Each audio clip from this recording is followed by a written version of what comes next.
আসসালামু আলাইকুম। আজ বিদায় নিচ্ছে সকল উপদেষ্টা পরিষদ, এটা সবাই জানেন আশা করি। কিন্তু এখানে আলোচনা হচ্ছে আকিজ বশিরকে নিয়ে। উপদেষ্টা আকিজ বশিরকে আপনাদের মনে আছে? সেই যে উপদেষ্টা যিনি আবিষ্কার করেছিলেন পদ্মা সেতু নির্মাণের ফলে বাংলাদেশের চালের দাম প্রতি কেজিতে 20 টাকা বেড়ে গিয়েছিল। এই তত্ত্বের আবিষ্কারক এই আকিজ বশির। তিনি বলেছেন তিনি বিদায়ের পরে আগের পেশায় ফিরে যাবেন। তা তো অবশ্যই, তাকে তো যেতে হবে, যে কোনো মানুষকে তাকে পেশায় ফিরে যেতে হবে।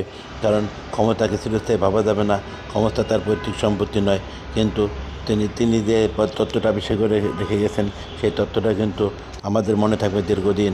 আমরা তাকে এই তত্ত্বের জন্য মনে রাখবো। আর তিনি কোনো আকাম কম করেছেন কিনা, কোনো দুর্নীতি জড়িয়েছেন কিনা, তা ইনশাল্লাহ আস্তে আস্তে বের হয়ে যাবে নতুন সরকারের হাতে। কারণ গোলাম মোল্লা রনি সহ অনেক ইউটিউবার, অনেক বিখ্যাত ব্লগার, অনেক গবেষক বলেছেন যে তিনি কোন যোগ্যতায় প্রধান উপদেষ্টা হয়েছিলেন, এটা কিন্তু আমরা অনেকেই জানি না। আমারও তাই মত, কোন যোগ্যতা বলে তিনি একটা উপদেষ্টা হয়েছেন রাষ্ট্রের, তা কিন্তু জানা যায় না। তাদের ঐতিহ্য হলো বিড়ি ব্যবসা থেকে রাষ্ট্র চালানো যায় না। তাই ছোটো ছোটো কথা বলেছেন। যা হোক, সবাই ভালো থাকবেন। আমার চ্যানেলটি ভালো হলে আমার জন্য দোয়া করবেন, চ্যানেলটি সাবস্ক্রাইব করবেন। আসসালামু আলাইকুম।